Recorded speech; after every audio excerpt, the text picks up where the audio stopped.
ಪಾಠ 16 ಶಂಕರಪ್ಪನ ಮನೆ. ಗದ್ಯ. ಶಂಕರಪ್ಪನ ಮನೆ. ಸಂಜೆಯ ಸಮಯ.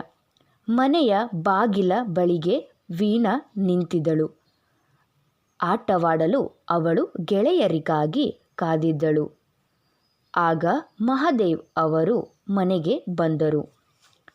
ಮಹಾದೇವ್ ಅವರನ್ನು ನೋಡಿದ ವೀಣಾ ಸಂತಸಗೊಂಡಳು. ಬನ್ನಿ ಚಿಕ್ಕಪ್ಪ ಬನ್ನಿ ಎಂದು ಮನೆಯೊಳಗೆ ಕರೆದುಕೊಂಡು ಹೋದಳು. ಕುಳಿತುಕೊಳ್ಳಲು ಹೇಳಿದಳು. ಕುಡಿಯಲು ನೀರು ತಂದುಕೊಟ್ಟಳು. ಚಿಕ್ಕಪ್ಪ ಚೆನ್ನಾಗಿದ್ದೀರಾ ಎಂದು ಪ್ರೀತಿಯಿಂದ ಮಾತನಾಡಿಸಿದಳು. ಚಿಕ್ಕಮ್ಮ ಮತ್ತು ತಮ್ಮನ ಆರೋಗ್ಯ ಹೇಗಿದೆ ಎಂದು ಕೇಳಿದಳು.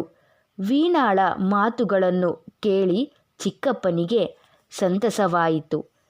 ಮಹಾದೇವ್ ಅವರು ಅಣ್ಣ ಶಂಕರಪ್ಪನವರನ್ನು ಗೃಹ ಪ್ರವೇಶಕ್ಕೆ ಆಮಂತ್ರಿಸಿದರು. ಸ್ವಲ್ಪ ಹೊತ್ತು ಅಲ್ಲೇ ಇದ್ದು ಆನಂತರ ತಮ್ಮ ಮನೆಗೆ ಹೊರಡಲು ಸಿದ್ಧರಾದರು. ವೀಣಾ ಚಿಕ್ಕಪ್ಪನಿಗೆ ನಮಸ್ಕಾರ ಮಾಡಿದಳು.